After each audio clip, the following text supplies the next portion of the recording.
Hello, welcome dear audience. Spoken স্ট্রাকচারে আজকে could not specify এই বিষয়টি নিয়ে আলোচনা করব।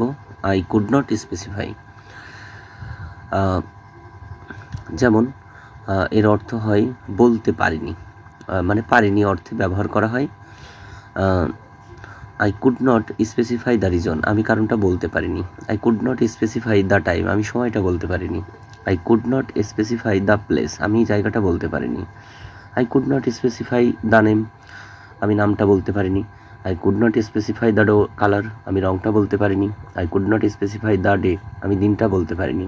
I could not specify the problem, আমি সমস্যাটা বলতে পারিনি। I could not specify the person, আমি মানুষটাকে বলতে পারিনি।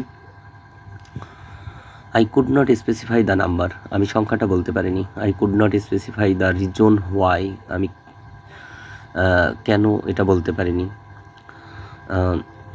আমি কারণটা বলতে পারিনি, আমি কারণটা কেন বলতে পারিনি।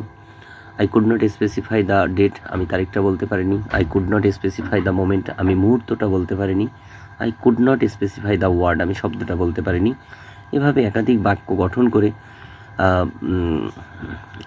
ইংলিশ স্পোকেনে ভালো কিছু করা সম্ভব। I could not specify the location, আমি জায়গাটা বলতে পারিনি। I could not specify the event, আমি ঘটনাটা বলতে পারিনি।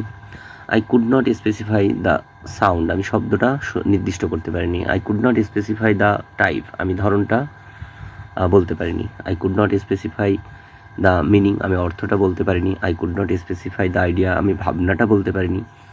এভাবে অবশ্যই আই কুড নট স্পেসিফাই দিয়ে তারপরে দি প্লাস নাউন ব্যবহার করলেই উত্তরটি পাওয়া যাবে। আমি I could not specify the truth, আমি সত্যটা বলতে পারিনি। এভাবে একাধিক বাক্য গঠন করা যায়। I could not specify what exactly happen, আমি ঠিক কী ঘটেছে তা বলতে পারিনি।